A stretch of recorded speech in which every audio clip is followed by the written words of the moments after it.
Have you ever wondered if you can harvest electricity in a very different way? It made me think a lot, and I had to do a couple of research to find the answer. If I just remake another project off the internet, there wouldn't be much innovation going on. It wasn't easy to think of an energy alternative that's not related to wind, solar, hydro, or biogas. But there was this time where an idea just hit me. Thousands, hundreds of thousands, or even millions of footsteps land each second. Each footstep creates a great amount of force. Force that's equivalent to your own body weight. We know as a fact that an average human takes 7,000 steps a day. So I asked myself, maybe it's possible to harvest electricity from our footsteps. Maybe I can charge my phone or my flashlight with it. Yes, it sounds like a crazy idea, and judging by the sound of it, doesn't even have a practical use. Neither will it solve the world's energy crisis. But at the end of the presentation, it may even be proven wrong. I'm a Filipino. I live in the Philippines, and just by looking around my surroundings, I can see that a lot of people are suffering from poverty. And just like what Anne Kaczynski said, a simple source of light is a big deal for people who don't have access to electricity. Hi, I'm Angelo. I'm 15 years old and I live in the Philippines. I've been making projects since I was 4, and back then I used to do a lot of things with my grandpa. We used to spend time together making projects. He was my biggest inspiration. If it wasn't for him, I couldn't have learned all the things that I know today, and I couldn't have fulfilled all the things that I've achieved, like winning trophies in the annual national robotics competitions. When he passed away, I continued our hobby in honor of him. Well, I do projects on a day-to-day basis, and when I have enough free time, I document my projects, then post it on Instructables.com. You'll find some of my works in Lifehacker, StumbleUpon, Treehugger, or NetVibes. Aside from posting tutorials and write-ups online, I also compete in the national robotics competitions. Like this, I have here my 10x10 cm SumoBot.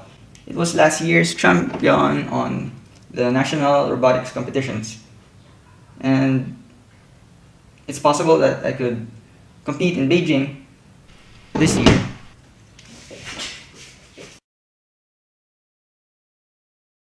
I like to make projects that has something to do with hi-fi setups, boombox,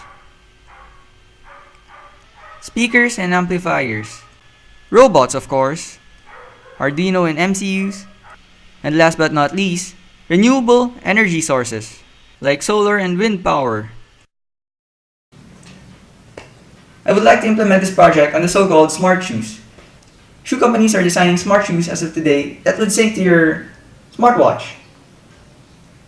So what's a smart shoe?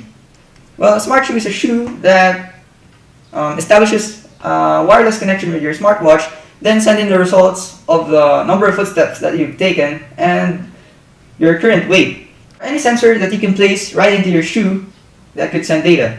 Well, let's say you're a hiker. You like to go camping, go outdoors, and explore the wilderness. And sometimes hikers don't want to get lost. That's why they carry GPS. What if you can place a GPS chip inside your shoe so that when you get lost, you can just press a button, then people can start finding you. Or you can use it at least to send your GPS coordinates to your smartwatch, making it much easier compared to pulling your cell phone or smart device. As a bonus feature, I would like to add a charging capability that would charge USB devices. So when you're outdoors and you don't have access to electricity, you can charge your smartphone with it. My insole generator does not use coils, motors, magnets, or anything that involves moving parts.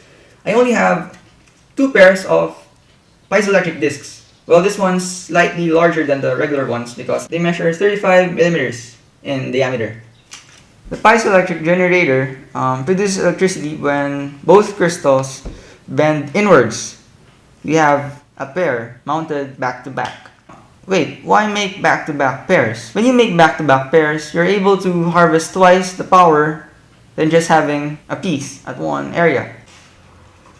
To have a better understanding on how my piezoelectric generator works, I'm going to represent the parts that I've used with tape and 2 plastic rulers.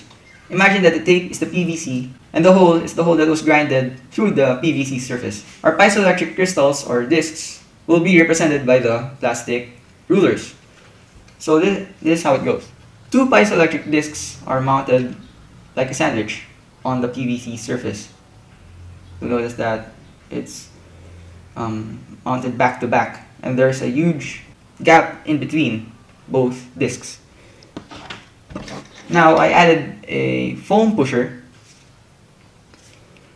for the piezoelectric discs to bend inwards. You all know that piezoelectric elements produce electricity when they are actuated. That means they are subjected to mechanical stress. In our case, we're stepping on it. So the discs bend inwards. That's going to produce a lot of electricity. So why use two? Why not use one? Well, the answer to that question is pretty simple. We want to produce twice the power on the same surface. In our case, we have a back-to-back sandwich orientation. Once again, I'm Angelo. Thanks for watching.